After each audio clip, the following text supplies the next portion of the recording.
All right. We are at slowly increasing number, 18,059,006 shares, 18,059,006 shares of Railtown. Obviously, this kind of precision is probably,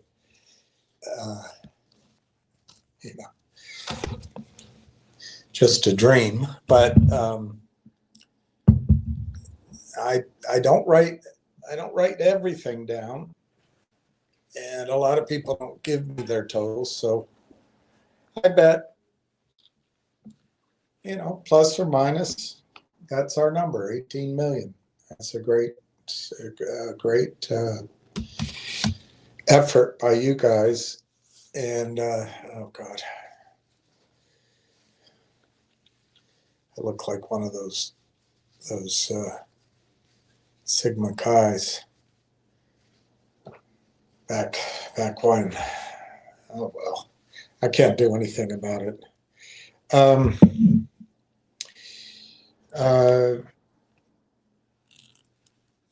Yeah, I think that is a tremendous number, and I have a feeling we're going to get close as the stock goes up. More and more people are going to be buying. Maybe we can get to 20 million. Regardless, it's a huge performance, particularly by you guys who probably were quite frustrated. Some of you who bought in, pick a time, July or in October, and then they just drove it down. You've been able to average your price down, but also get a nice position. I think all of these prices, whatever you paid, is going to look very cheap by the time we get some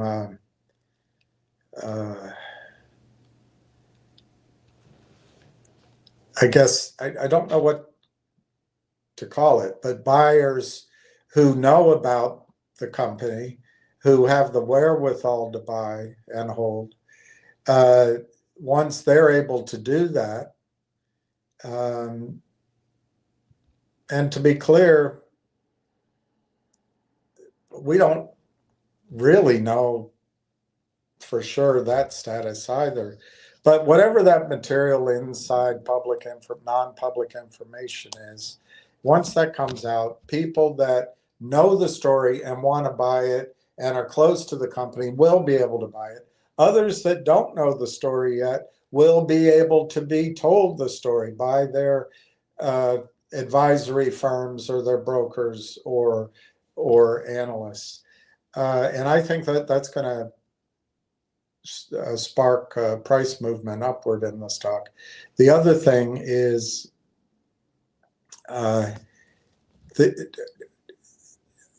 Now I forgot, but I think it's Wednesday is the 18th, I think. Or was it Tuesday was the 18th? Anyway, right around St. Patrick's Day. The 17th is, oh, I have it right here.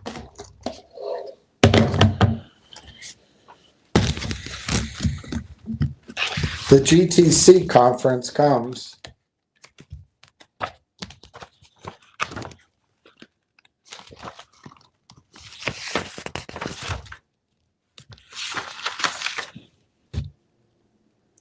March 16th through, I think it's the 19th actually. Maybe it's the 18th, but anyway, St. Patrick's Day. I think by this time, NVIDIA, perhaps other partners with TELUS, NVIDIA, TELUS, partners with NVIDIA and with TELUS, maybe even some sort of Canadian, I don't know, institutional support. I think you could see information come out by then. We don't know. We don't know what's been holding it up. February's over, by the way. I don't know if you knew that. February's over from a trading standpoint. And that means the shorts, the heaviness, they'll try to keep it down for the next 40 minutes. They need to report to their clients and to the people they borrow the stock from and borrow money from and get started in this, share their profits with, to show that they're doing a good job. Next month, you've got probably this next week, it'll be soft or, not so. But I would say by this week, you're going to start seeing signs of life. We'll see. As ever, I've been wrong. It's not a laughing matter, I know, but it's an embarrassing thing. But I've been wrong since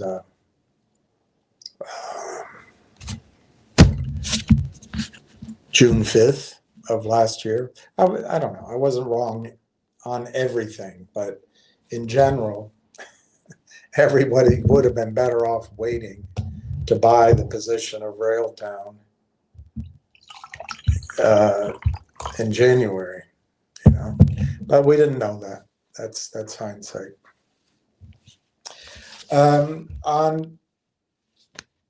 On pretty frightening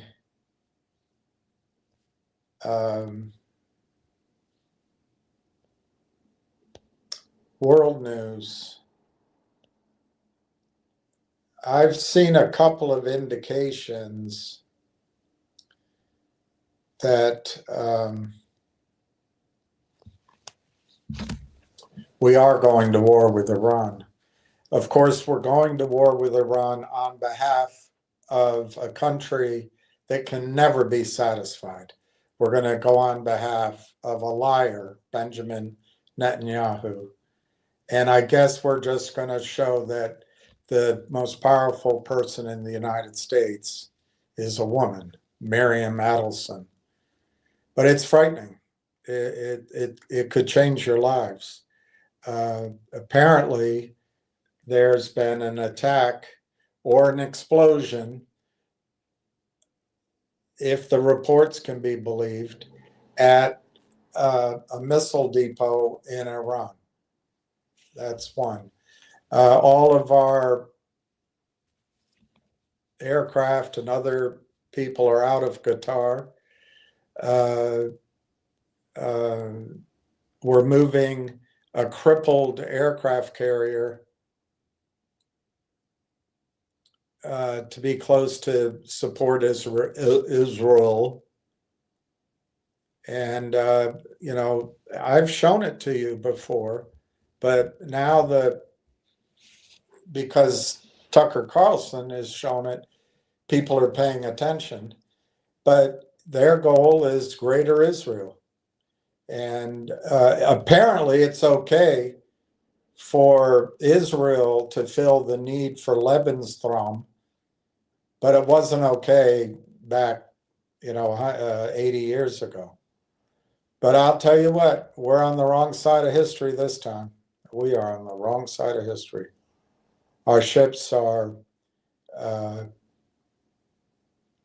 too far away for the aircraft they have to actually go in and do anything without refueling, which is dangerous. But they're close enough, although no one really knows for sure, that the Iranian and the Chinese hypersonic missiles might be able to take out our 2 aircraft carriers. If I were Trump, I would just pull out, save our aircraft carriers for Greenland, Cuba, and, as a future floating hotel. We did not invest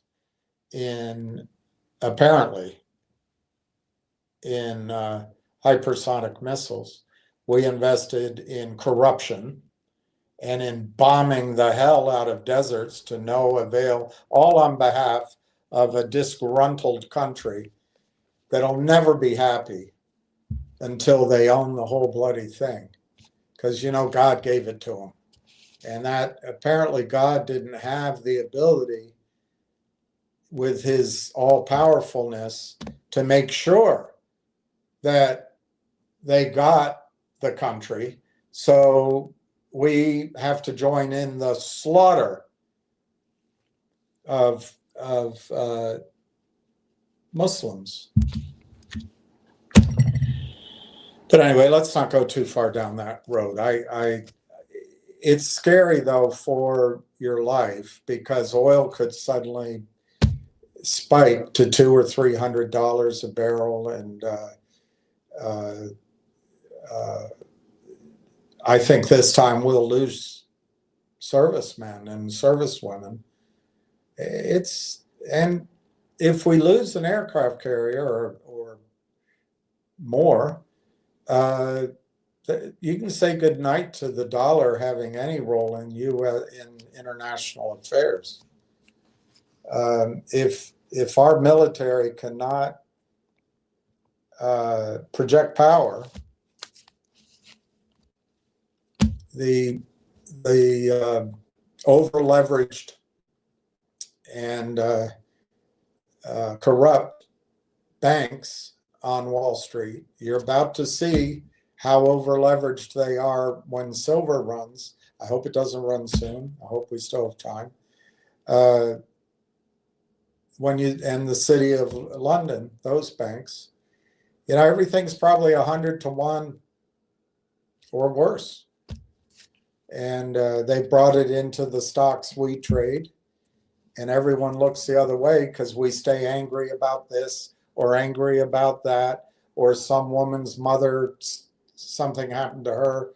I don't even know who the woman is. And we get all focused, we get distracted while the banks pick our pockets. And it doesn't matter what color we are. I'm telling you, it looks like when you start listening to everything, it looks like everybody out there except for straight white males, but then like Peter Griffin pointed out in one of his comedy scenes, it's not all white males. It's just certain white males, like the British or the Dutch or the Germans. I don't know, but these are the oppressors. These are who are taking advantage of everybody. But while we do this, we turn against each other. The rest of the world is going to have us. We're at the end of the baby boom generation. I don't know what we're focusing on now as a country, but Africa is probably Africa and Southeast Asia, and maybe India. I haven't read anything about that, but certainly Africa is where the young population is that are working hard and have natural resources, and all these technological improvements help them. And India, it's probably true that they have young people. Middle East, a lot of young people, a lot of wealth. Russia is in great stead. High education, small population versus probably 100 trillion in natural resources. And they haven't been squandering their money, although I guess Ukraine has been a little bit of a bugaboo. But if they get Odessa, you know, they got their ports, they have a, you know, and then you got China. And of course, South America. The United States is not prepared for the next iteration of what's coming. We do have a chance. We've got the best, I think, the best country in the world. And we have some great ideals. Every one of you, even if you don't agree with everything I'm saying, will agree that when we get in a fight with someone, or if we get in an argument, or if we say our kid acts up, she's going to say, it's a free country. I think it's the only country in the world, maybe Canada, maybe Australia. It's a free country. We all agree on that. But we got to cling to that. We can't let it go. But anyway, one of the reasons we've got great wealth is that the dollar still has an oversized role in the world's reserves.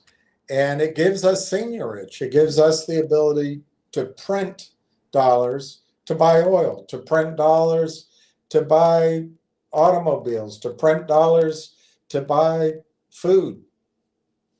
If you're in a different country, and it's starting to change, frankly, but if you're in, I don't know, if you're in Italy, that's not a perfect example because they have the euro. But if you're in I don't know, Malaysia, you have to work, and there are some really hard workers there. You have to work to get the dollar, the Malaysian dollar. I think it's called a dollar. You have to earn that. Then you have to convert that dollar into US dollars to go buy anything. And that gives us an advantage. But it only lasts as long as we have a credible, powerful military. And I mean, I think there's no doubt that our military surpasses any in the world. But we've sent an aircraft carrier that has diarrhea, or whatever you want to call it. It shouldn't be out in public.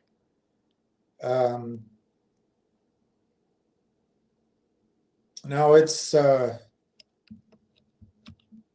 big deal, and I know many of you feel like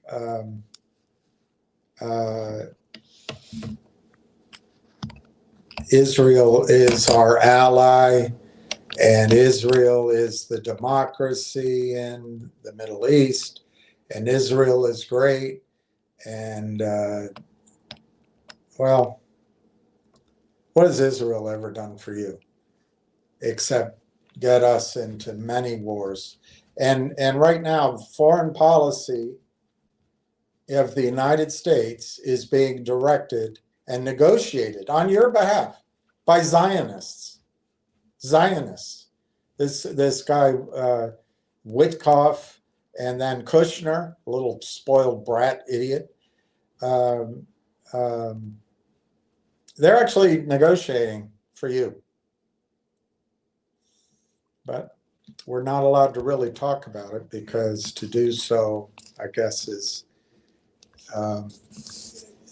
they're both powerful, but they also can play the role of victim.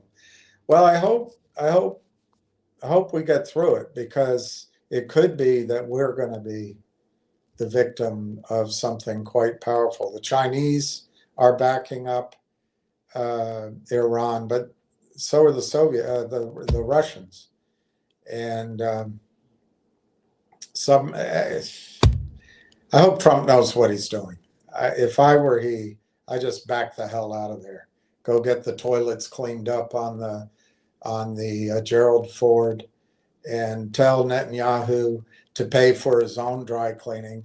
That son of a gun, when he comes in on state visits to visit the president, to visit the White House, he brings suitcases, reportedly, suitcases of dirty shirts and suits to get them dry cleaned at the taxpayer's expense. That's your friend, Israel.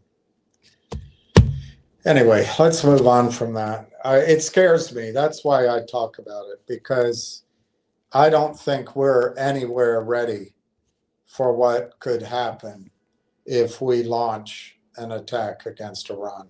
And it actually scares me. And I guess when you're scared, you get a little upset.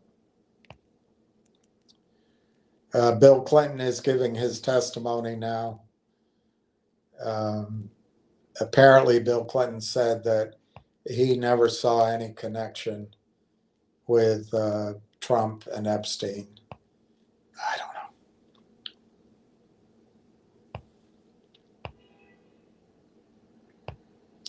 I guess that's about it for the news. Let me see if there's a headline on what I just talked about. Because maybe what I saw isn't true. Maybe it hasn't happened. That's the problem. Clinton says Trump is innocent in Epstein testimony.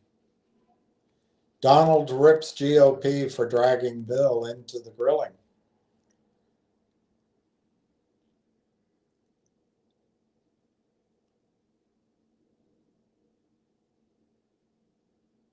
Well, good thing, I guess, is the House is going to go back to the Democrats. John Thune is not going to hold a vote on the SAVE Act.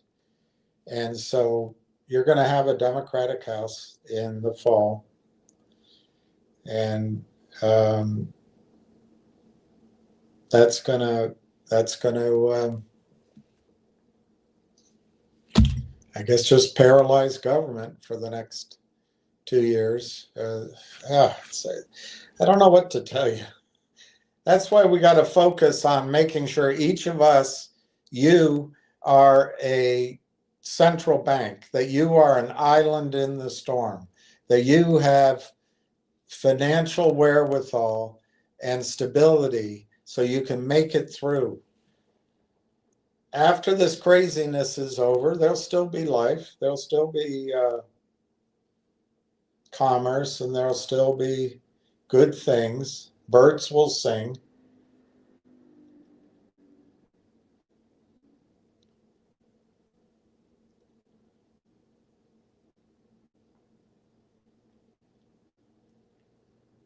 Yeah, I don't see any confirmation that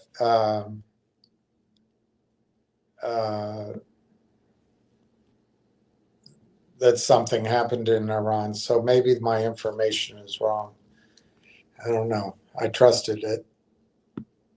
We'll find out. We shall find out. All right, let me get some quotes for you, then I'll go through your comments. I think I got invited to an event at the museum I used to be on the board on for tonight, so I might go to that.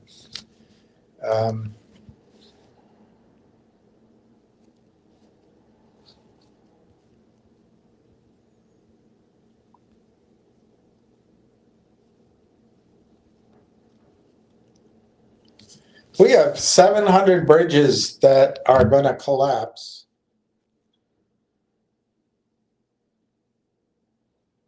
And are in urgent need of repair. And we're doing this insane war. You know what it's about? It probably at the core is no more difficult to understand than that the banks are overstretched and they need collateral. If they can get regime change in Iran, the new puppets will borrow from JP Morgan, borrow from Barclays, borrow from Bank of America against oil reserves, against whatever. And that brings in new collateral for the banking system. That's why we're trying for, I think, for regime change in Russia, in Venezuela. And it may not, the scary thing is, it may not be the United States leading this. It might be Israel. It might be Mossad, or it could be the street. It could be the city. It could be the bankers in London. We don't know. It's not us, though. 85% of Americans do not want war in Iran. 85%. All right, so Railtown's already rock and rolling. It's up 4 cents today. They gave you another chance to buy it. Well, and my thing's very slow, so let's look at your comments. But there it is.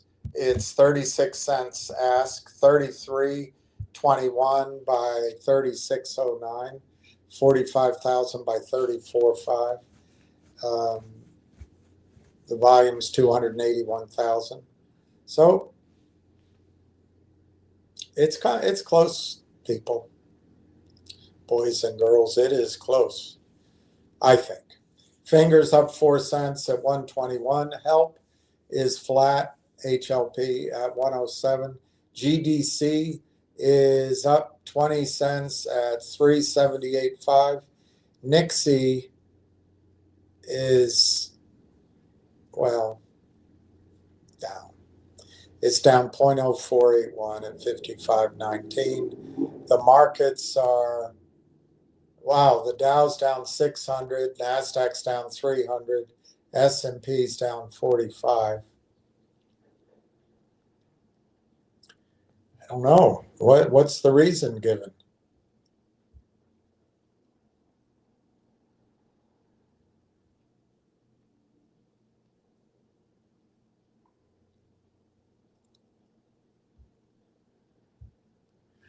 Okay. Let's see hey, KYP. How are you? Haven't seen you in a long time.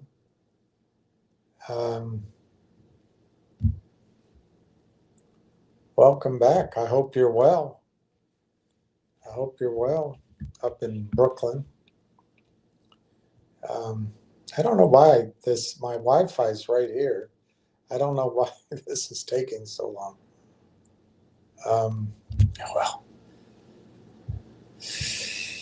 I watched pot. I guess I just won't watch it. Hi, T. Alex. Hey, Ricky. Ricky says hi, William. T. Alex is second. Pat M. Go Railtown. Exactly. Go Railtown. I don't know where this coloring is coming from, but we'll go with it. KYP, what's your address? My address is KYP, pretty young thing.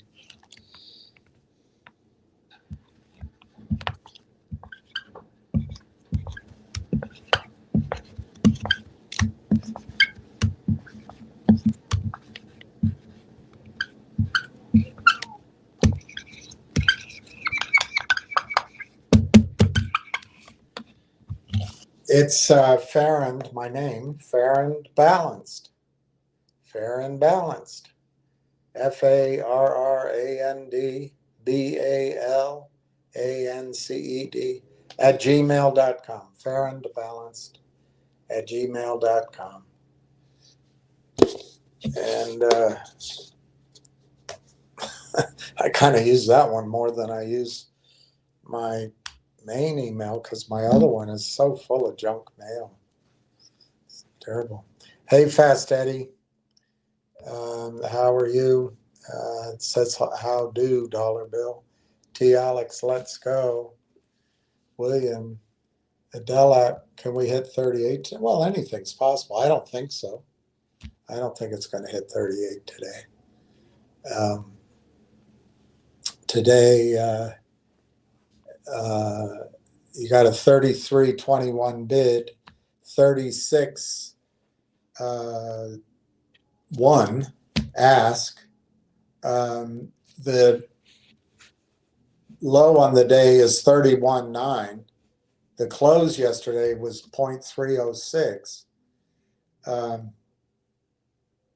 It opened at 31.9, and the high was 36.32. I really don't think it's going to go to 38 today, but anything can happen. The stock is mispriced in my judgment, and when it catches up, I think it's going to move at a fair clip. The only caveat is when the stock's under $1, there's almost nobody on Wall Street that's allowed to buy it. There's no brokerage firm that's going to allow anybody to buy it. And there's going to be no soliciting of it. As it gets to 2, I think there are some brokerage firms that will allow their clients to buy, particularly up in Canada. But there's still quite a lot of pools of money that are just not going to buy anything under $5. And most wealth advisors aren't going to touch anything probably under $10 or doesn't have a fee in it or a wrap fee. But those that do, $5 is the minimum. So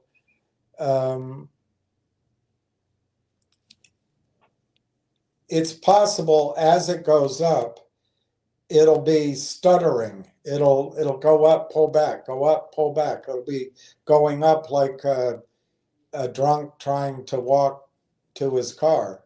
It's, forward and then wobble and then, but once he gets to his car, turns on the engine, $5, I think he can get it down the highway, and it can be $10 fairly quickly.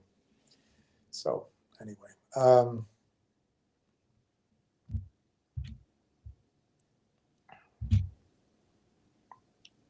just going to see if there's any explanation for the stock market being down. Stocks on track for monthly loss.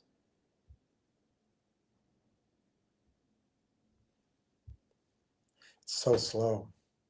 Stocks on track for monthly losses after it's inflation.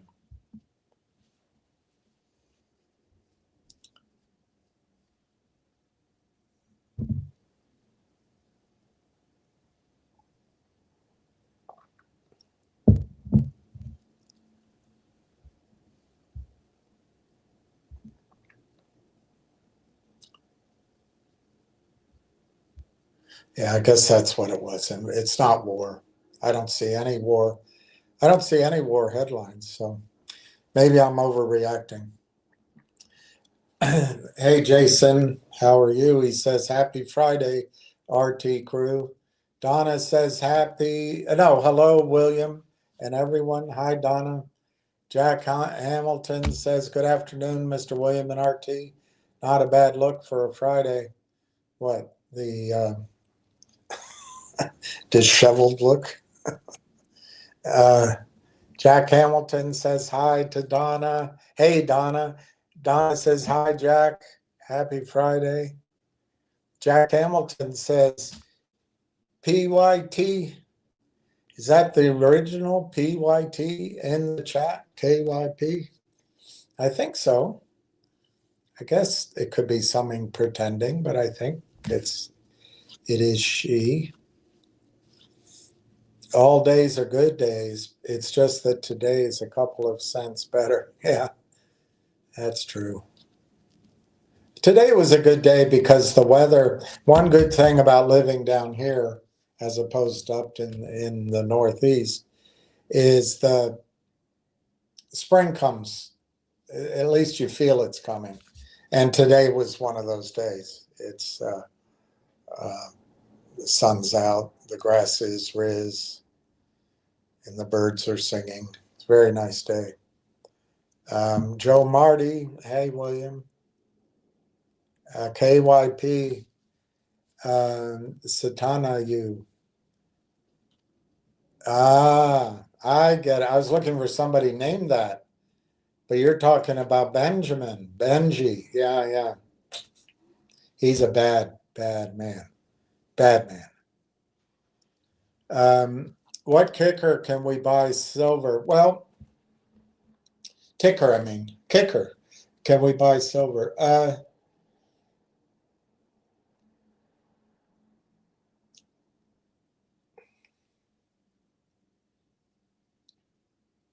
Silver's now gone up from 25, 30 to 90. So it is not, in the short run, it is not a slam dunk trade like it was just sitting there like a peach to be plucked for so long. However, it's still incredibly cheap. I think silver will be hundreds, if not thousands of dollars. And silver can become unobtainable as soon as there's a failure to deliver in London, which could happen at any time. But offsetting that is the enormous power of the banking system. Probably JP Morgan is exposed to the shorts, but I understand they're also long, so I don't know how that nets out. My guess is, but I haven't read about it probably in a few months. My guess is the bank that might be most exposed is Bank of America. But it doesn't matter. The whole system, they all work together. And the Fed and the government are probably not going to let silver get out of whack.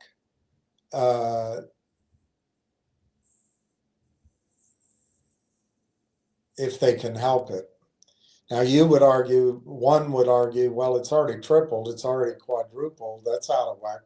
Now it's just so bloody cheap. Silver was the only asset since 1980 in nominal terms that hadn't hit its high. So anything under $52.50 was a slam dunk. Well, now it gets trickier. Up at $90, it's trickier because the 24-26 Cowboys up in New York and Chicago, I guess, but in London, who manipulate silver the way they manipulate everything else. It's all computerized. It's all leverage and hypothecation and lying and regulators looking the other way. But they have a pretty good control over it.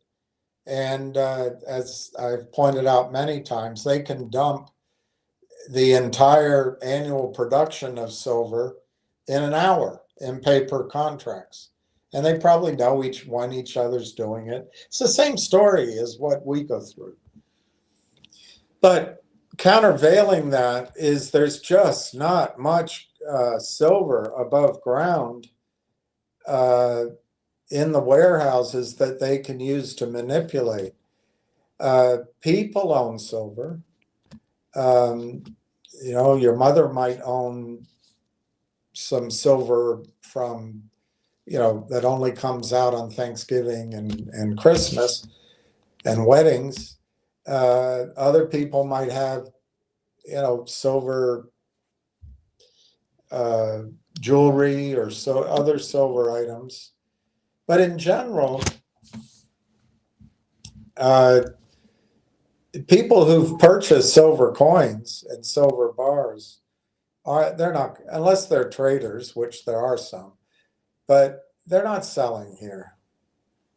If silver were to get to an inflation adjusted number and just be equivalent to its 1980 high, a pretty good estimate is $250 an ounce. So I still think it's cheap.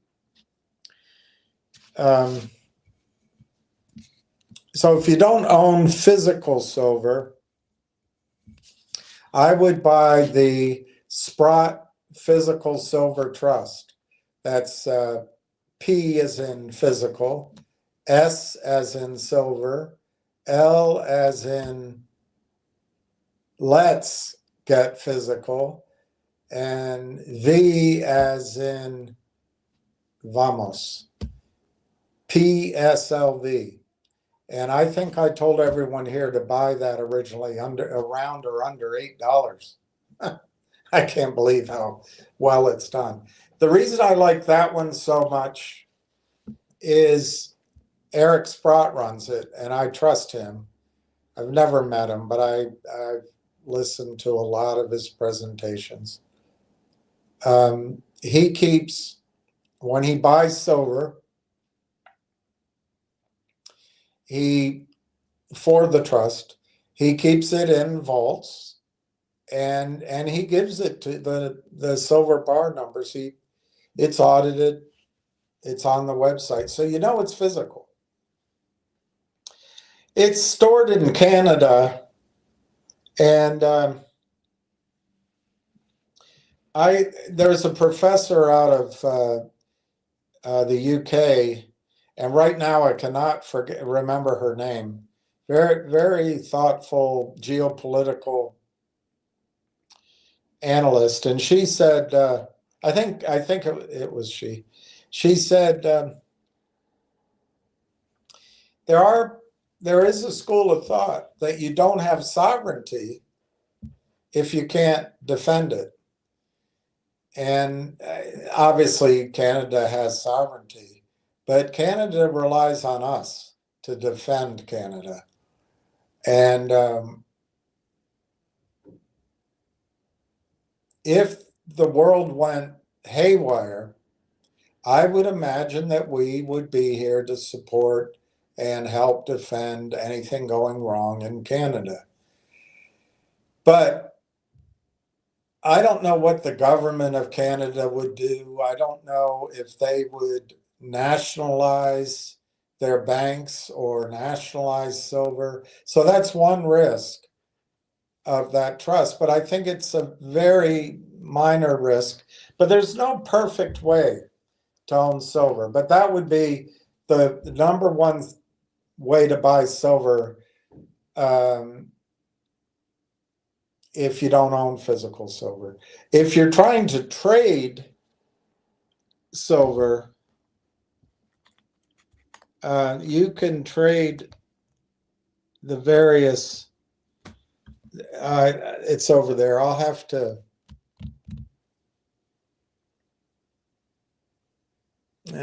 shoot, it's way over there.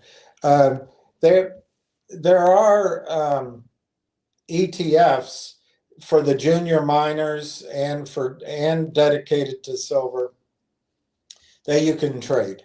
But the problem with those ETFs in general are just slush funds for the short sellers, the heaviness. And if there's ever a financial crisis, you're going to find there's more claims on that silver than the silver that exists. So ETFs that you hear about and everyone's talking to you about, they're good trading vehicles. but I wouldn't believe it that you own any silver. You're just in the casino with the cowboys up on the trading desks. But you can trade those, and they will go up as long as the markets hold. The next place to go is the miners, and there aren't many specific silver companies, but there are a few, and you're gonna catch me out on my memory of. I used to love Silver Wheaton. Silver Wheaton. They changed. They became a bigger company, and I think they're more into gold than they were before. But it's royalties. It's a great company, but man, it's expensive on our budgets.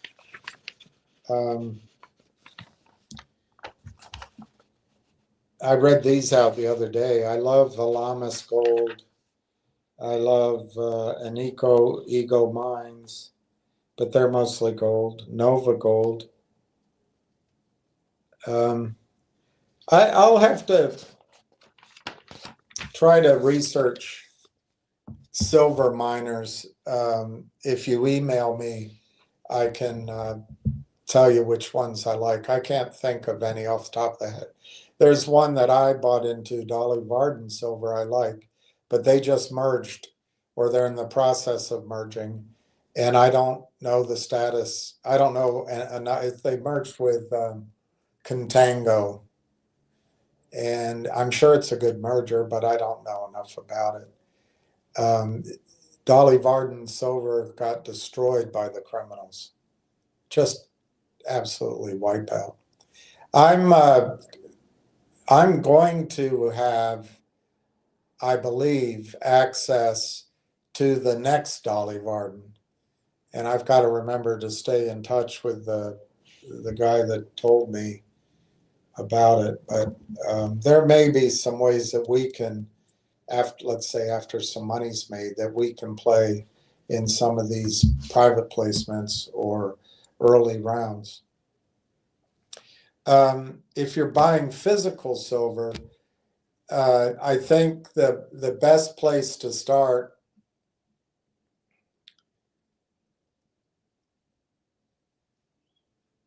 well, by now you probably have to go to APMEX, American Precious Metals Exchange, APMEX. They're great service. They're big.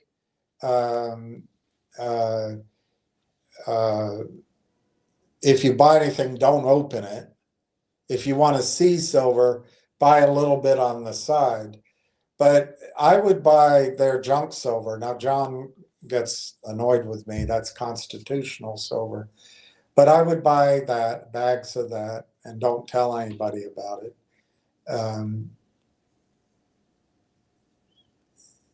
The reason I wouldn't open them, unless there's a financial crisis, if everything breaks down and ATMs don't work, probably the $5 and $1 and $20 bills will still have value out in the street, but they might, it might be bad. You might need, $100 to buy one egg. I don't know.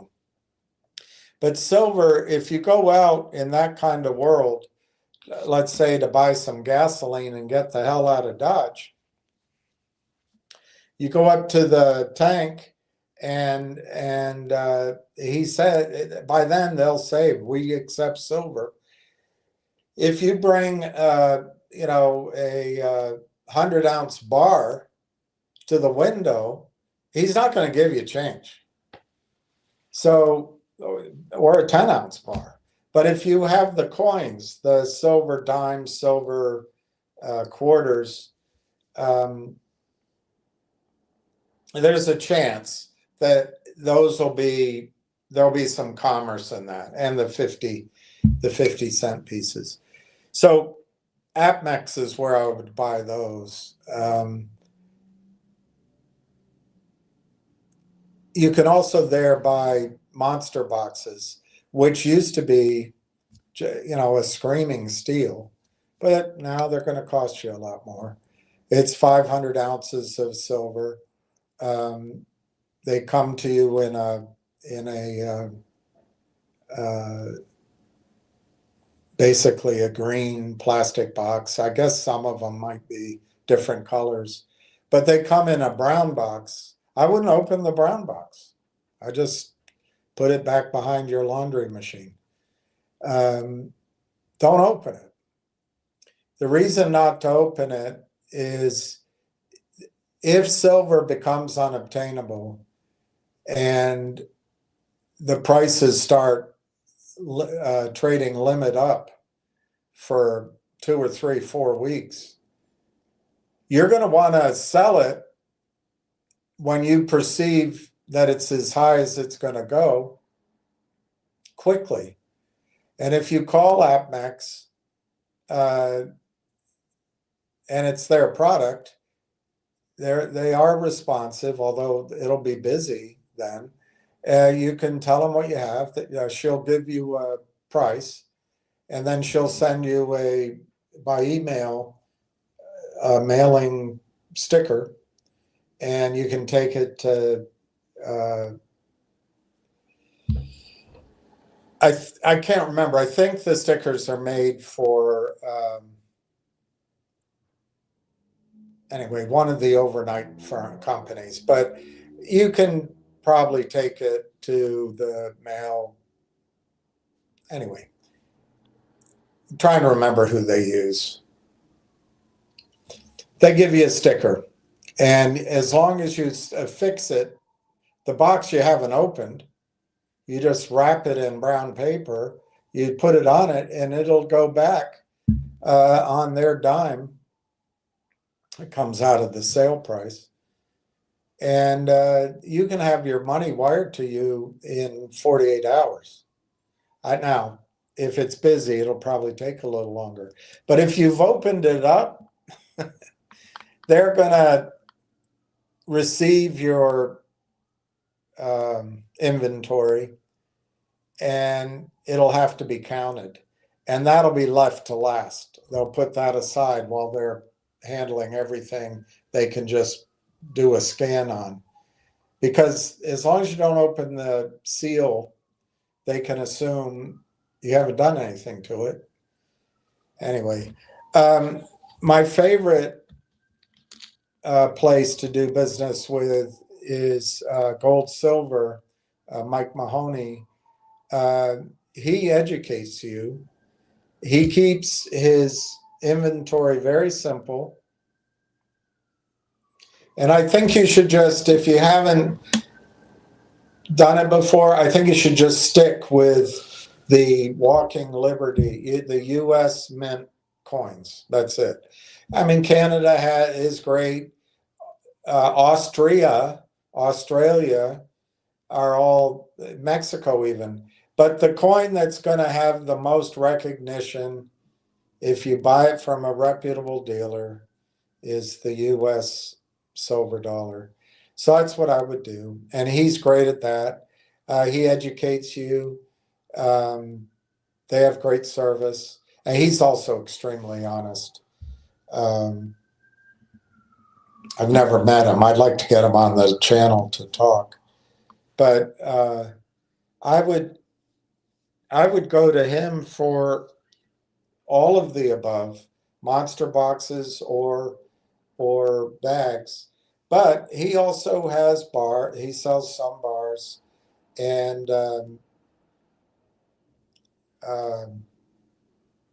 one thing he has that's very interesting to me is you can buy, he makes gold jewelry, which is not anything you're going to want to wear out. Although it's not bad, it's just very simple. But you can, if you need to get the hell out of New York City, you can, and get out of the United States, you can put on a bracelet, a necklace, and a anklet, and you can get on the plane and you don't have to declare it. It's just your jewelry. and you can bring gold to another situation that way. He's also alert to the fact that there is some question on whether or not trading U.S. Dollar coins. I mean, I don't want to speak for him, and maybe things have changed, and you should seek the advice of an accountant. But there is a theory that that's not taxable, and he's cognizant, or he used to be. I don't know if he's had to change what he does. So his reporting is in your favor if that theory is something your accountant agrees with.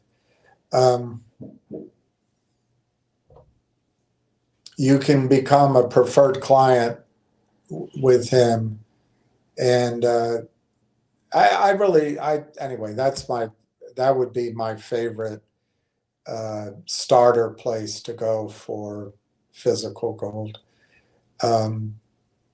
Monster boxes, everything like that. And he stores. He's always thinking about you. That's my impression. There's a couple of other places.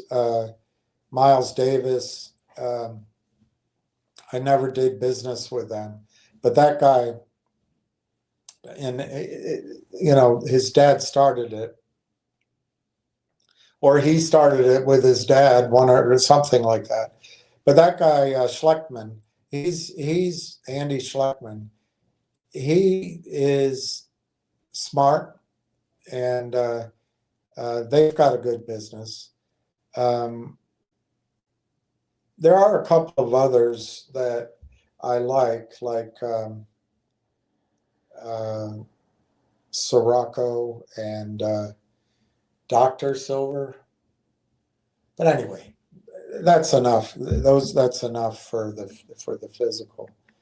But if you want to trade silver, I mean, there is a ETF SLV, but there's no silver, or if there's silver in there, it's highly leveraged. It'll blow up. So that's why I like Sprott asset funds. There's a couple of other groups that provide physical silver too. And I guess the final place, you can find a coin store, local coin store, build a relationship. You can get pretty good deals there, as long as it's not a hot market. But the market is hotting up, as they say in the UK. I'll try to, if you send me your email, I'll try to give you better ideas than that. E. Belanger, more cash cows. All right.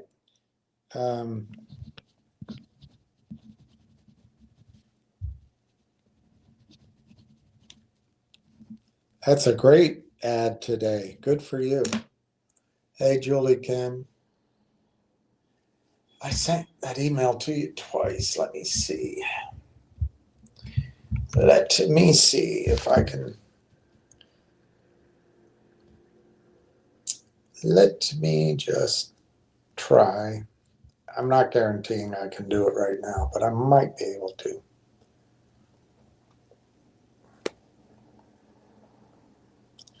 My guess is it probably went to your junk mail. So maybe what I can do is forward it from the email that you sent me an email to. Why is this so slow?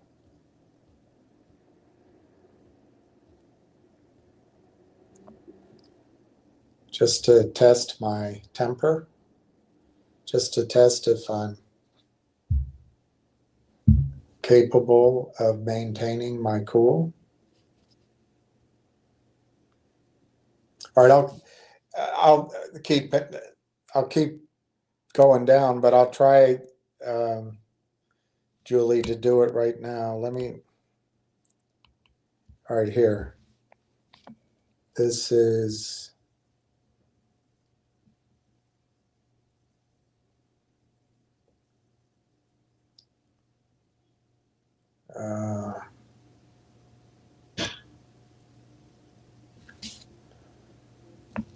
Okay. What I'm going to do is see if, because pretty much I remembered to copy myself. It's the only mail I get is when I copy myself.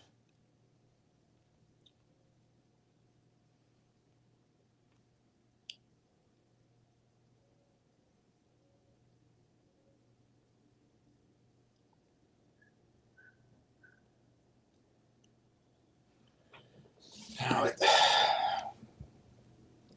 it's trying to test my patience.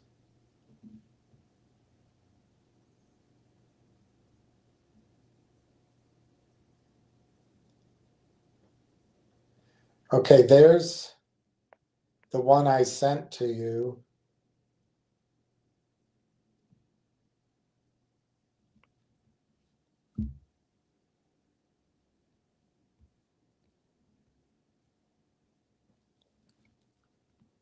Let me see what email it had.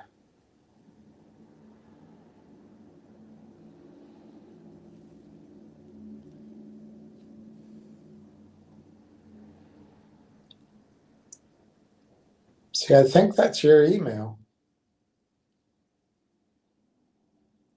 Let me just try.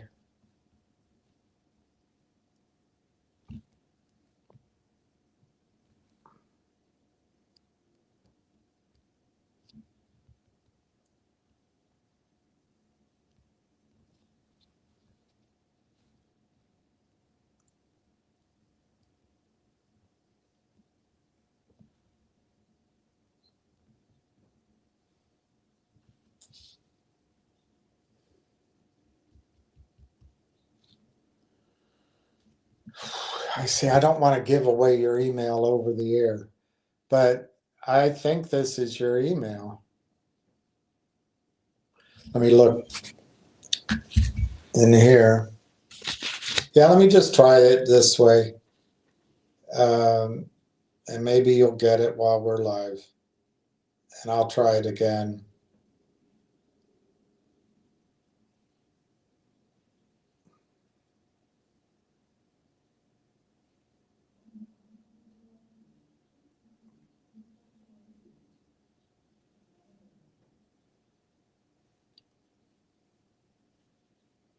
This is only part. All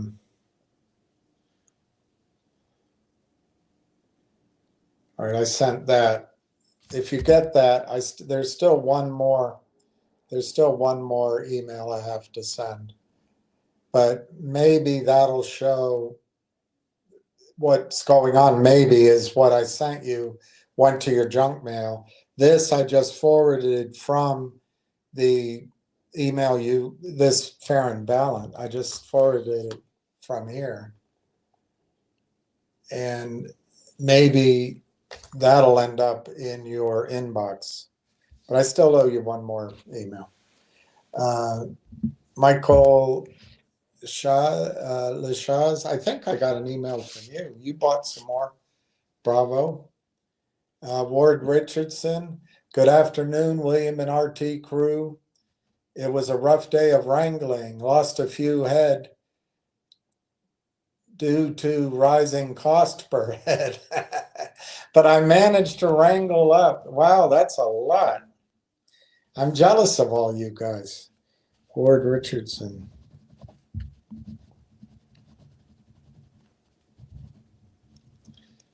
$2,776 shares. Tick tock, tick tock. Yeah, I know you wanted to buy more. I bet you wanted to buy 3,000 shares, and it went up.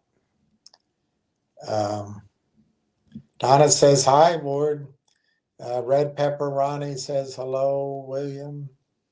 Hola. And he says hi to everyone. Donna says hi to you.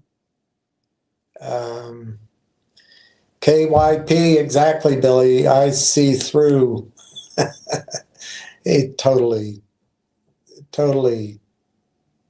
Ugh. What kills me is if you listen to Trump when he ran for president, he got it. He spoke out against the Middle Eastern wars. There were no weapons of mass destruction. He was amazing. But now he's listening to that liar. Benny's been saying the same thing for 40 years, almost word for word. But now it's true. I just hope the one thing about Trump is oftentimes it's like a real estate deal. You come in full of bluster and then you get the best out of the other side, and then you decide whether or not you want to make the deal. Maybe he'll back down, but our foreign policy is being run by Israel. I mean, it's not just Israel. It's the banks here and the Israeli lobby. Very powerful, very powerful, and it goes along with the Christian Zionists and the war machine. So all we can do is pray. Brian Goodwich, markets are down because they know we're going to war with Iran, which is completely necessary. The regime is nothing but terrorists who hate America.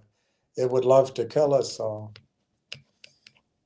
Well, that'd be a pretty tall task if we went to every country in the world that hated us and started a war with them just because they hate us and would love to kill us all. But there are a lot of people that agree with you. I just think this time around, we don't have a coalition of the willing. We don't even have enough troops. We don't have enough sailors. And we don't have a defense against hypersonic missiles. And this time there's Soviet and Chinese submarines and other ships and hypersonic missiles joining the force.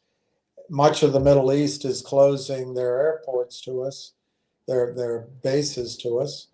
And it's a really tall task. I don't know that we're going to get out of it unscathed. Iran may not do what you say here to all of us, but there might be some large casualty numbers. And I hope your enthusiasm for this endeavor survives what could be a really bloody and painful bruising, if not loss, that America, the United States, suffers. I'm not clear.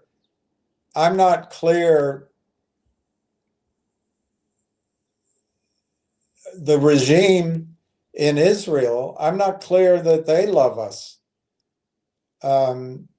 You should look into what happened on 9/11 and study it with an open eye. Look in particular to Silverman or Silverstein, who purchased the World Trade Center, and it was going to cost him more, apparently, more than what he paid to pull the asbestos out.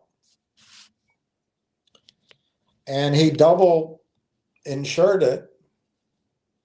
And in fact, he was clever enough that the insurance was something like $7.5 billion on a $1.5 billion purchase. I think he settled, if I remember it, $4.2 billion. He made a profit. I'm not sure But I think they closed on that deal 2 months before that event. And he had to take his kids for the first time in his career. His wife asked him to take the children or the grandchildren to school. So he wasn't in the building. Are those our friends? I don't know. I would say the regime there ain't our friends. But obviously, since most Israelis come from, many Israelis come from the United States, like Benny, he comes from Philadelphia. They obviously don't want to do what you're saying here. But I'm just not sure they're our friend. I'm really not. The United Kingdom, who we would think are our friends, but I think their true intentions and view of us, they call us the colonies. When the BP oil well blew out, that cover up, they spread poison in our Gulf to limit their damages because in the UK, there's so many pensions own BP. But it was the first time I realized that the city of London looks at the United States as just another place to grape. And if we went around bombing every country that hated us,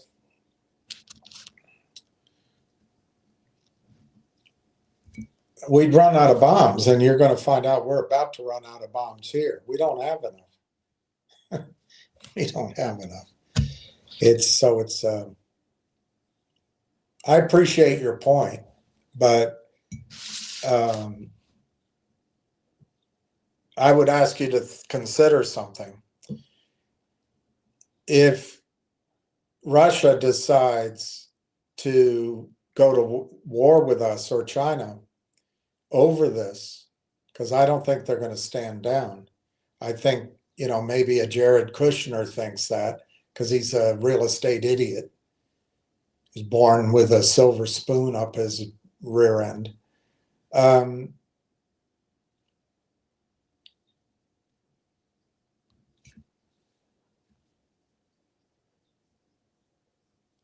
Are you ready for, I'm trying to remember the name of it. The Poseidon? Was it Poseidon or something else?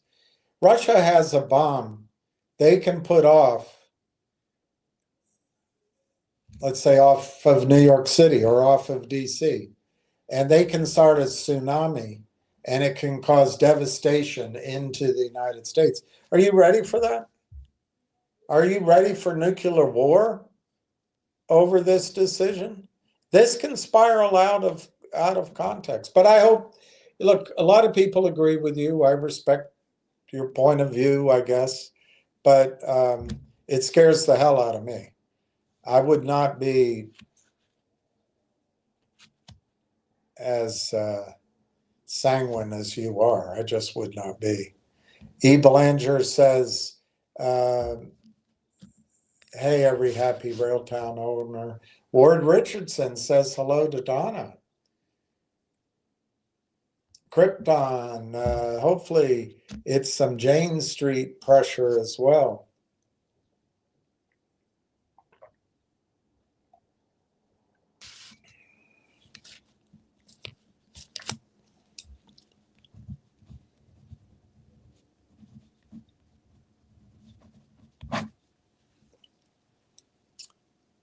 A filing came out dated February 26th for Railtown. Let's look.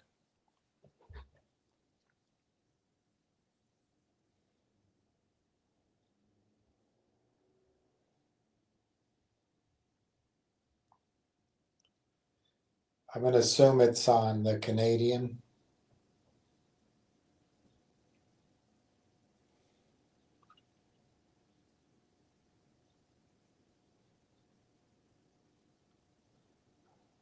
No, well, you can find it on the Canadian, but I think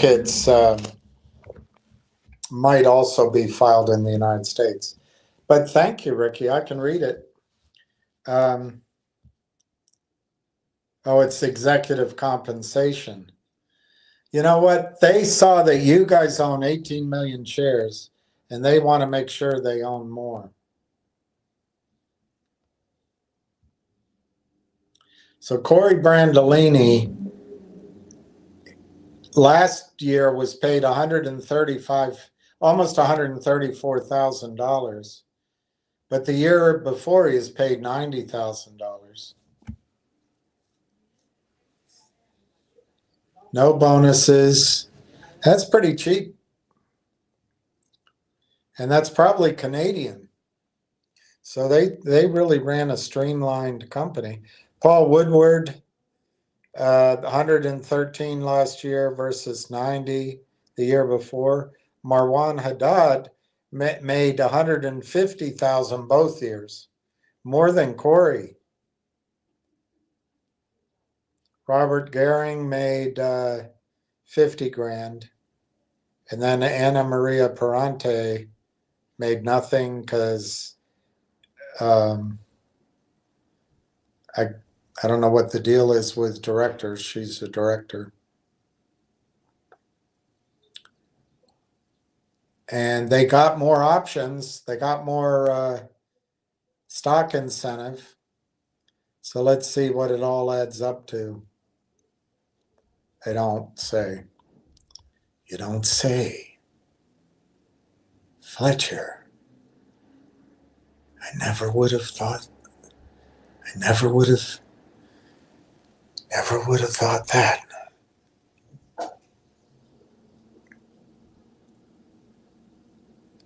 So Mr. Brandolini has 350,000 common share options at 25 cents expiring in March. Mr. Woodward has 450,000 options at 25 cents expiring in March. Mr. Haddad has 350,000 shares options at 25 cents expiring in March. Mr. Goring has 100,000 and Ms. Perante has 100,000. Don't you wish you were a executive there right now?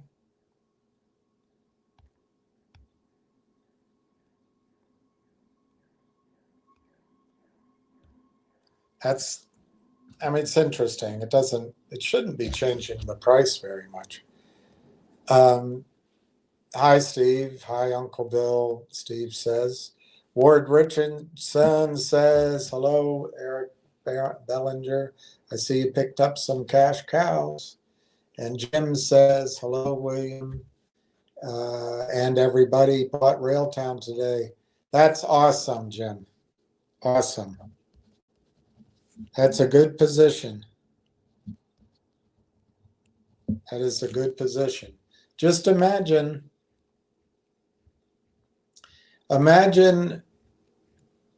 that the stock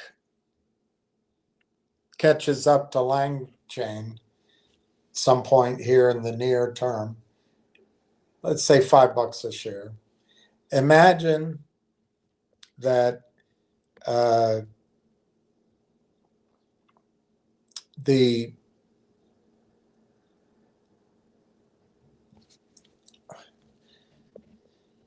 it's probably a bad example, but the fire hose of revenue comes flooding, pouring into the TELUS data center, let's say starting in March, but let's give up that it has much of an impact on the first quarter.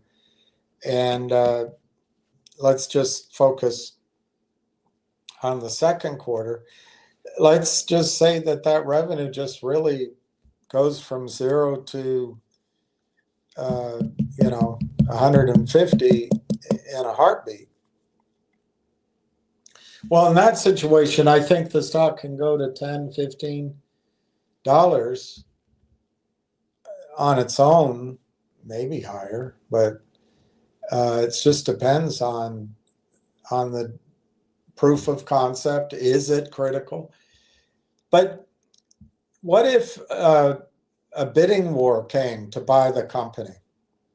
And I think the scenario that you have to we all have to kind of accept is it's possible that a buyout happens early in the game, and a lot of the growth that we can perceive will happen inside the belly of the beast that buys Railtown. But I would use as a target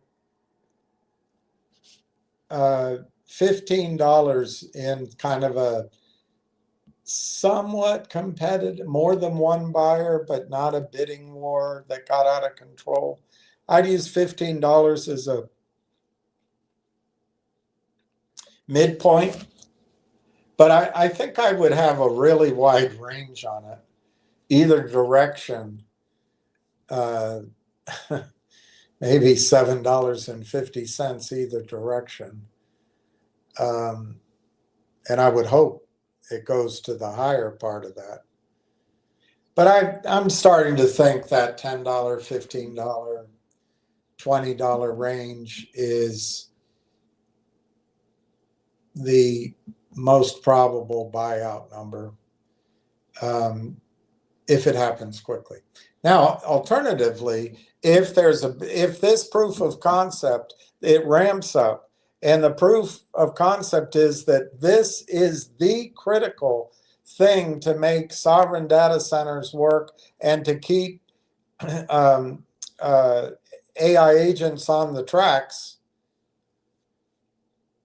and NVIDIA wants it, and Microsoft wants it, and Tesla wants it, and TELUS wants it. Well, if you got a real bidding war, Jim, I could see the stock going to, Confluent. Was that the company IBM is buying, Confluent? Or GitHub numbers. I think it could get into the, $10 billion, $15 billion range in a buyout. If there's a really, I gotta have it, can't let them have it bidding war. And you could see $50 in that case. I think in terms of probability, most of the probability is going to come that it'll get bought out. I don't know. Around $15, maybe. If you use my wide range, anywhere from $7.50 to $22.50, but hopefully not. Hopefully it'll be a much higher price. But anyway, if you use $10 on your position, that's a nice amount of money. So good job, Jim. Good job. All right, Julie, I checked junk mail, couldn't find it. Oh, now you did get it? All right. So I'll have to send the other one with the wire instructions. I don't think the one I sent you. I'll do that after I get off. KYP. Billy, Trump is a con artist and a liar. I'm a New Yorker. We all know Trump. Yeah, there's a lot of people that agree with that. And a lot of people that say that get really upset.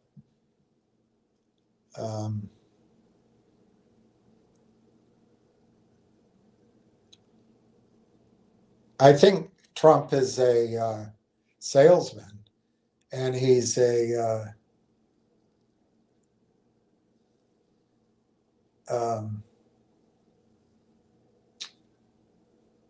promoter. I mean, I think he does use these expansive terms and presents things that are just absurd.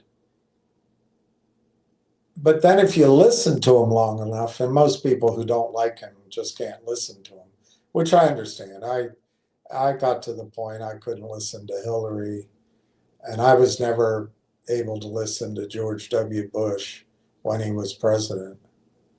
What a complete mediocre. But anyway, if you listen to him though, and he keeps talking, he does tell you what's going on. Is he a con artist? I'm not sure he is. He grew up. New York's a tough place to do business in.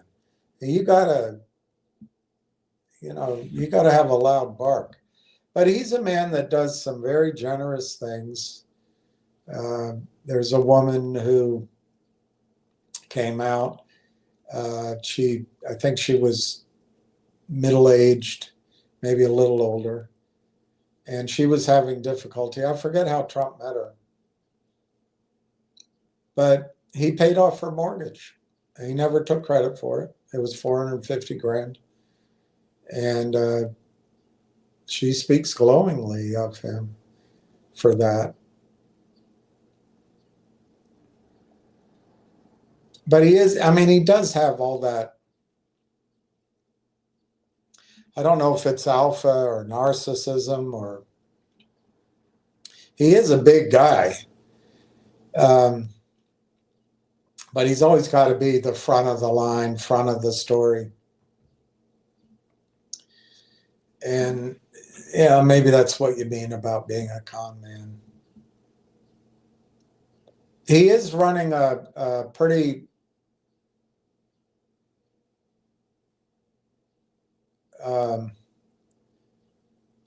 impressive con right now on behalf of the United States. He's trying to pull the United States into what we used to be, but we had our own way of trading in the world. The UK, they want us doing it the British Empire way, which is everything's free, everything's open to take. Well, I think Trump realizes, and it was the banks and the financiers that did this.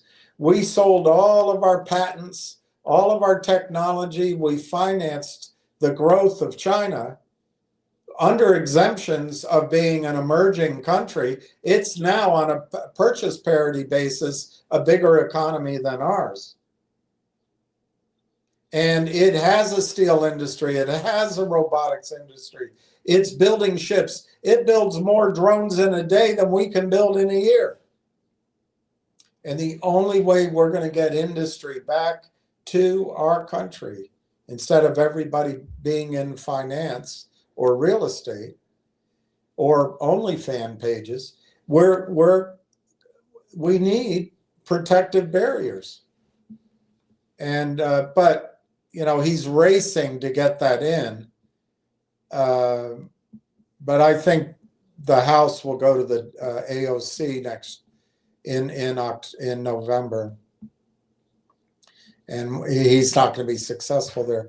I think he's also racing to bring some collateral into the United States, so that our banks do, even though our banks don't care about us, so they do survive.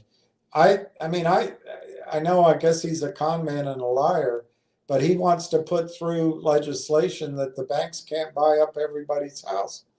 Bravo on him. Obamacare was Mitt Romney's care for insurance companies. Trump's going after it, but he's in a race. He's got to get a lot of these things through, and so that people can see they work, because he's not going to be around. And I don't, the idea of Marco Rubio, or for me, I don't trust Vance. Everybody out there loves Vance. I don't trust him. I would love RFK Jr., but women won't give RFK Jr. a chance. It's funny how a lot of women can have really colorful pasts, find God, run for office, and that's all okay. But a guy like RFK, who goes through 12-step programs and I think has dedicated himself to his father's causes and his own, women can't tolerate it. That he, as a Kennedy, had his own past. I don't know. It's just, there's a hypocrisy there.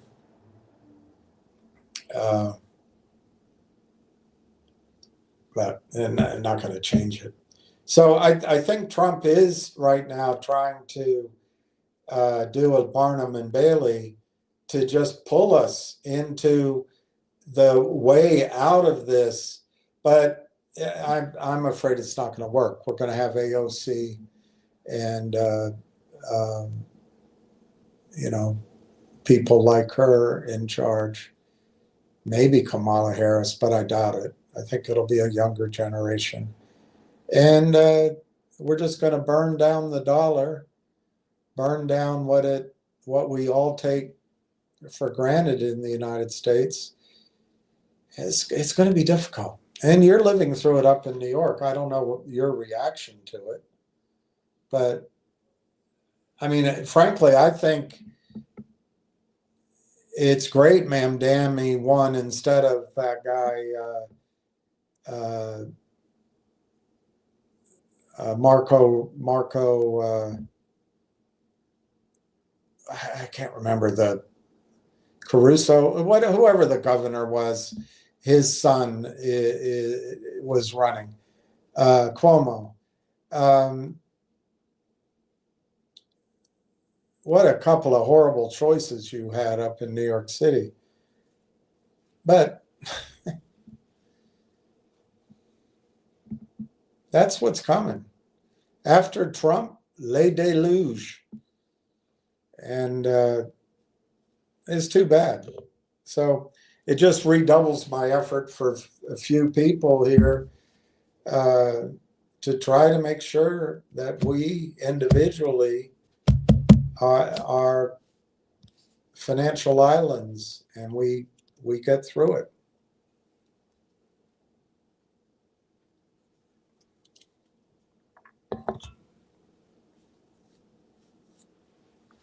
But I don't know. I don't know why, but I don't think Trump's a liar. He is a promoter like a Barnum and Bailey. He sells ideas. But I don't think he's a liar. And he used to tell his children before they'd go out, and he'd do it over and over again. And these are the spoiled brat, richest kids in New York. He'd say, no cigarettes, no drugs, no alcohol. And he'd make them repeat it back to him. I think he's raised great children and daughters and men. And I think he keeps his word. I haven't seen any evidence that he doesn't. But he does play to emotions.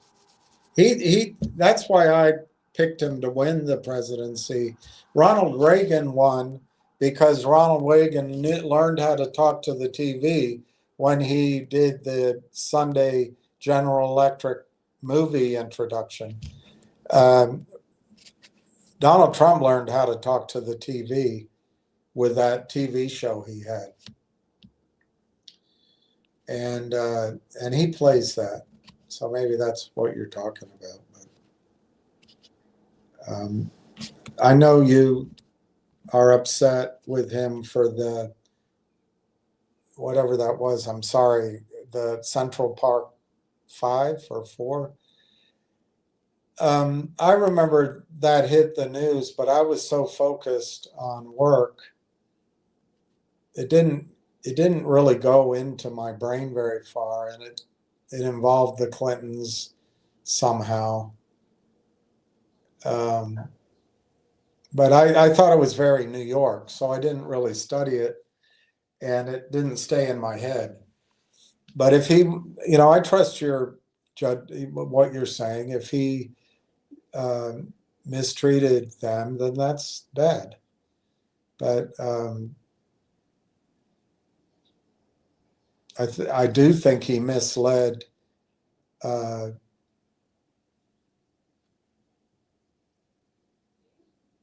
or he just can't see it. But he's worse. Well, anyway, I can't figure out how to say what I'm about to say without it causing trouble, so I'll just leave it alone. But there are some things I'm very disappointed in Trump. And I tell you, if he starts a war against Iran, for all the good he's done, I don't know. That would be very difficult for me to support. So who's the next president? AOC, I think. AOC. She's the only politician that has the skills that Trump has to get the television on her. It's not going to be Ghassem Newsom. It's not going to be Buttigieg. I always think Hillary, the ghost of Hillary, can run again, but I think it'll be AOC. And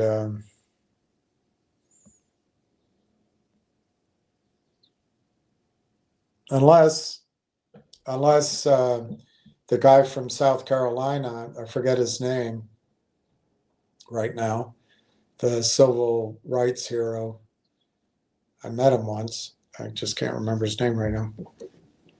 If he convinces his voters in South Carolina that Kamala Harris is actually black, maybe Kamala has a chance to go again. But as you know, Kamala's Indian.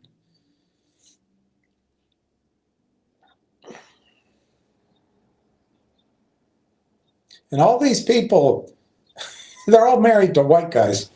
I don't know. So it's a weird body politic right now.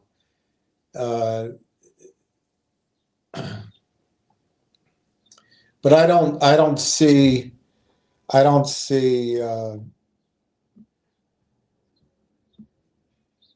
know it's quite a few years from now, but I think the House is going to go to the Democrats. So the last 2 years of Trump's presidency are just going to be mired in crud. And the cheating that the Democrats do on voting in 6 or 7 states is only going to get worse. And I'm a Democrat still.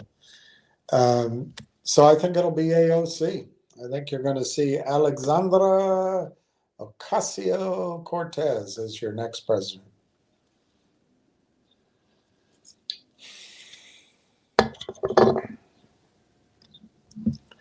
Trump University fake. I would say that's true. I don't know the details, but that was just a name, getting his name out. I would agree with you on that one. Trump Airline, I used to fly Trump. I used to fly the Trump shuttle. I worked on Wall Street. I had a girlfriend, really, I did. So I'd fly to New York, fly to Boston, and I took the Trump shuttle. It was great. He took over Eastern, I think. I think it was Eastern. But I used to fly all those shuttles because you used to be able to just walk up and pay. And when he took it over, it was great. I thought he did a great job with Trump Airline.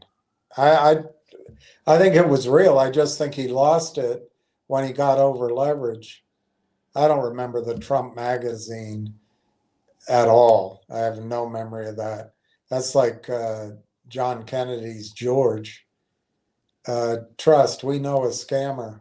Well, I bet that when he was putting deals together, I've done a lot of real estate here on a much smaller level. And man, to succeed, you've got to be an asshole and a liar.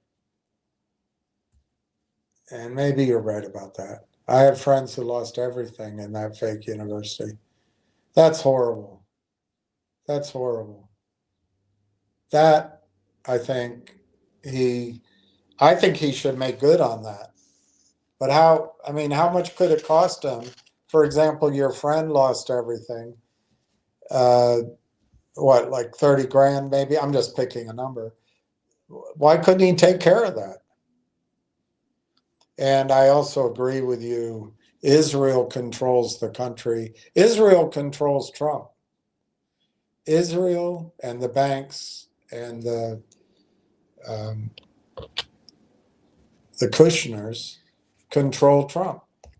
There's no question about it. Miriam Adelson, they control. And whatever his name is, his original name was Yetzkovitz or something. He changes his name when he goes to Israel. That guy, if Trump is actually believing that guy, then Trump can't see through a con man. That's a con man. That is a truly evil person. But I shouldn't judge others, should I? I should let God do that.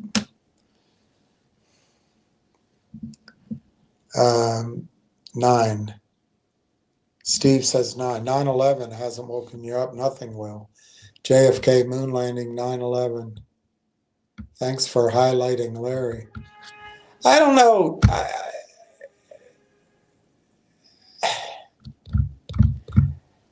I get all the points of view that you couldn't get through the radiation, whatever they're called, the radiation belt, and go to the moon. But I was living in Moscow when I was a kid, but everybody gathered around my dad's black and white TV, and it was all and it was diplomatic party, and listening as they landed. I think the moon landings happened, but what's ironic is I don't think we can do it again. We let it all lapse on the altar of finance. We let all our industrial know-how go to China. 9/11, those buildings could not have come down by those aircraft. They were as Larry said himself, pull it. They were pulled. And Building 7 went down.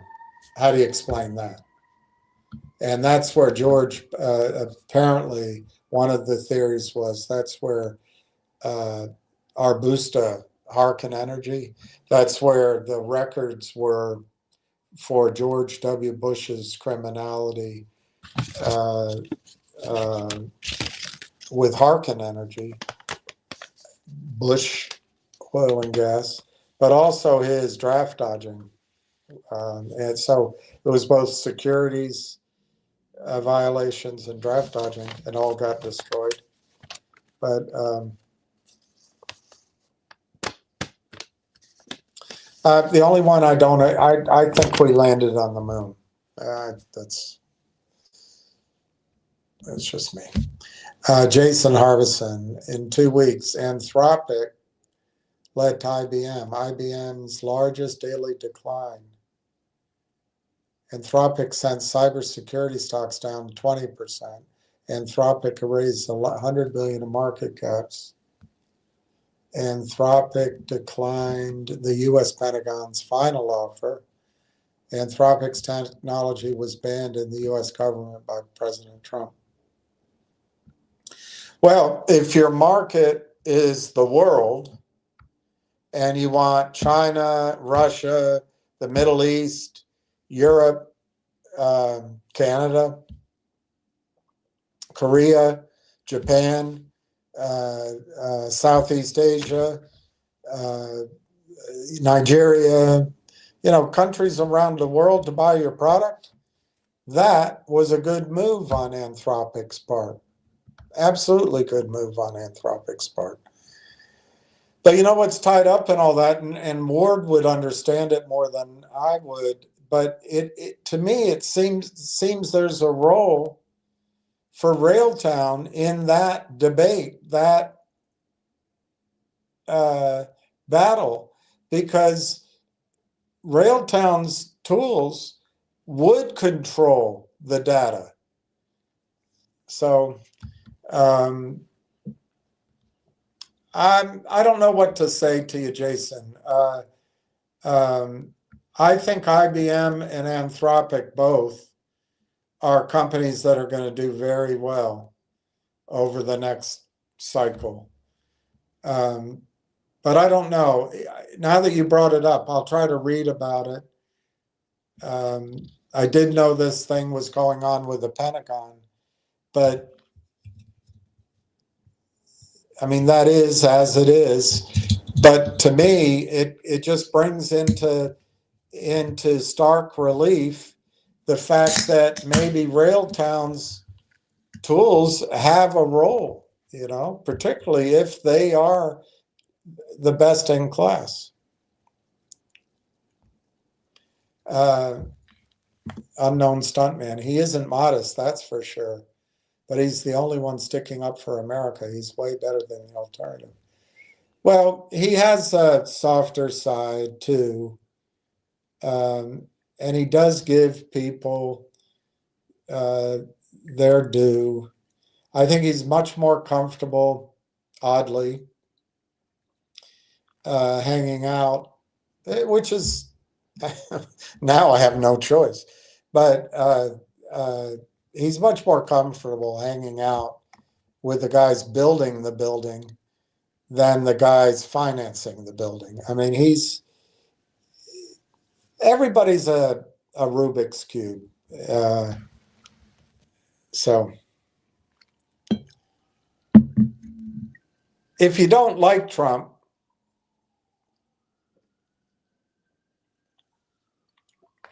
imagine, I don't know what you're like, Steve, but for me, it became impossible to listen to Hillary Clinton.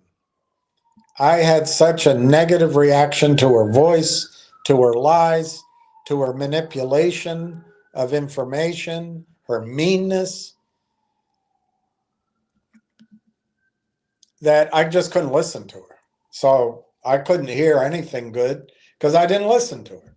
Well, if we give our friends on the other side a little leeway and realize they probably can't stand to listen to Trump, they probably don't hear everything he says or see anything good in him. So I get it. I get it.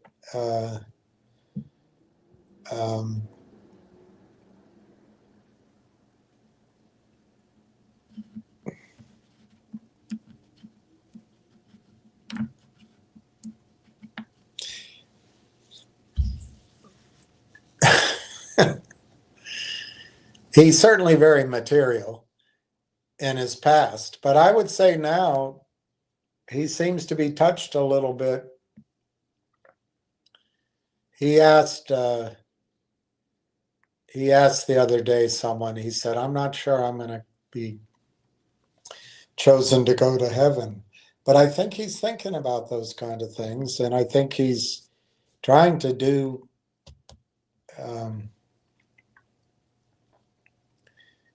good things.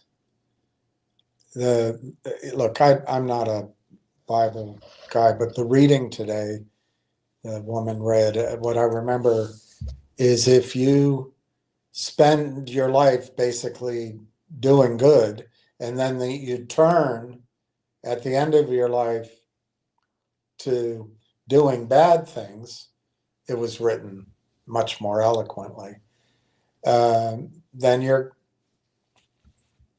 you've chosen a path that leads to destruction, your destruction. But if, on the other hand, you've spent a lifetime of doing bad things and then you turn to doing good things, obviously this was written by some prophet. They didn't talk this way. Um, you're going to be okay. And it's, I've always had a problem with, if you're doing good things just to get into heaven, that doesn't seem like the right deal. But maybe there's something to be said that he lived most of his life competitively and in the limelight. But I think he did some good things in the limelight too. I don't know. It's complex. It's complex.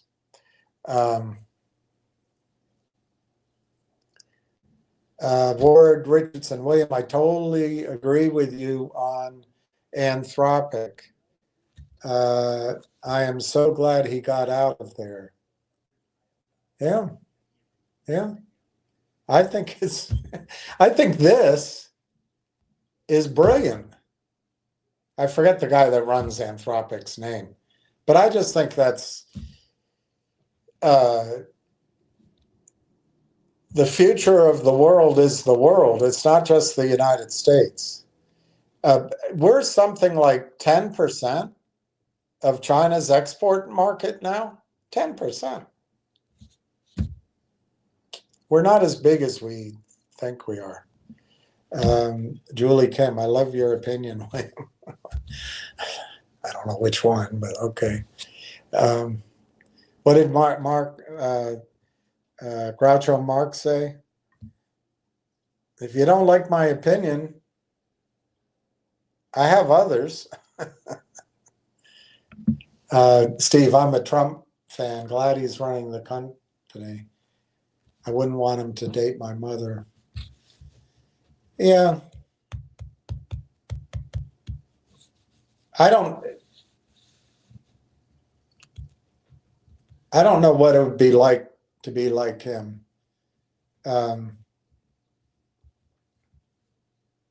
He must have a lot of long-term friends, but he's willing to go it alone and have faith in his own judgment and his own calls. I think one of Trump's strengths, like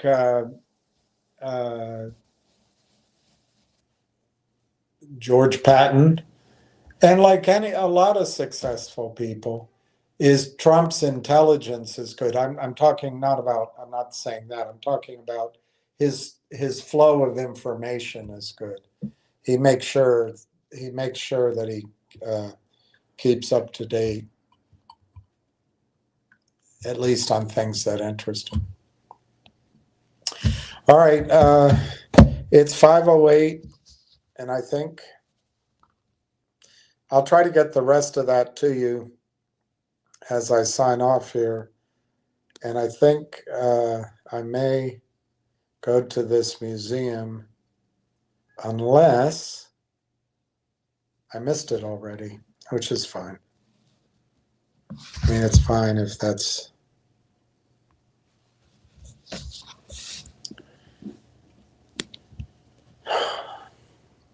I haven't been in such a long time anyway.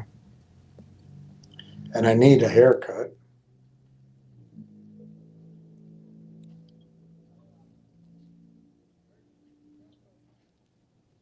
But yeah, I'll try to get that to you,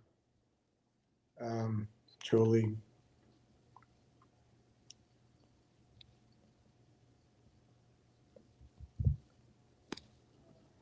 I don't know why everything I do is all about you. Everything I do.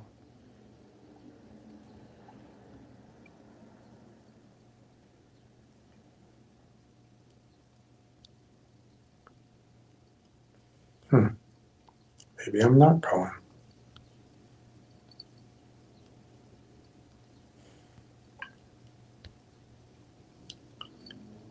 I thought I got invited, but maybe I'm not. Maybe I deleted it. Let's see what's in my trash. Yep, I accidentally deleted it.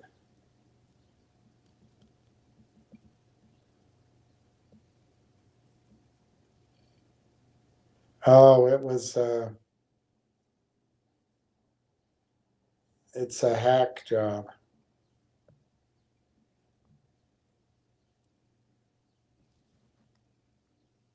So I'm not going anywhere tonight. So I can go a little later now. I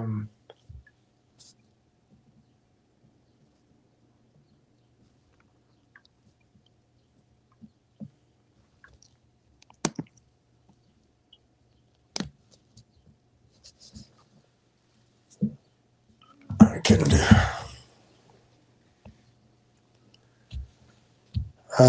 What else can we talk about?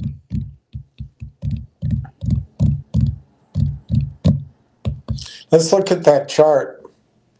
Let's look at that chart and see what the closing price, where it came out on this chart.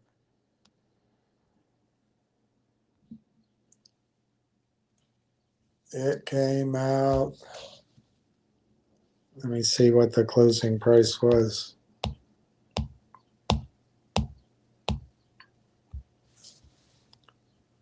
$36. So it came right about here. Yeah, that's kind of there's kind of a horizontal going all the way across, right at 36. That's a good move today. Maybe Monday it pulls back a little bit, and then it's going to make another assault on 39.9, 40 cents basically. And if you count that puncture as the second attempt, which you might count it as the first attempt, but I think anyway, it doesn't matter. This next time it'll try to get through. It should fail. And then the third time it might break, or it'll fail, and then it's the fourth time it goes. So that's probably what's ahead for the next week or so. But it could all change very quickly, like it did right in the middle here. What was this old chart? Yeah, doesn't help. That I should take that one down. So that's what happened today. It bounced off support, and there's a little bit of resistance at that 36 level. Certainly that guy that came on that was so braggadocio said it'd go to 25 cents by Friday. I guess he was wrong.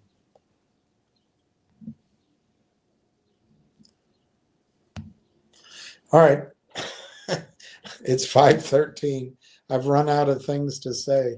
Julie, I'll try to get that to you here shortly. And let's pray for peace. I just pray the jets stay on the ground and the missiles stay in the silos and the egg stays on the diplomats' faces, and everybody comes home and we can start over again. I'd much rather have Greenland than an endless war in the Middle East. All right. So peace to everyone. Great to see KYP. And I don't know if I'll come on tomorrow. I think I've got a few things to do, but I might. I'll try to come on before Monday. And I'm going to follow up with everybody on the gold company. Many people have acted and contacted, but I don't have a large enough number that it, have the right heft. So I'll probably be calling tomorrow, maybe Sunday, but probably tomorrow. I'll try to get in touch with everybody. If I don't get you, it's just because each call seems to go on for a while, and I'll just be focusing on the ones that I need to get in motion. And yeah, I think the next 2 weeks, you've heard it from me before. I have these deadlines and nothing happens, but I will pick St. Patrick's Day, Little Luck of the Irish, as the deadline by which things are going to start happening. Railtown stock price is going to gain a little bit of purchase over the next fortnight. And I think you're going to start to see that this long 9 months has been worth it. How can we hold back on this unrelenting power keg of excitement known as Rail Tizzle? Well, I don't know how I would be able to contain my awe at your sheer intellect and your sense of humor. I mean, man, you must bowl people away with your brain power. All right, everybody, I'm going to sign off, and I do wish peace to everyone, and we'll catch you later. Bye. Yeah, I believe in Railtown too. All right, Julius. We'll see you later.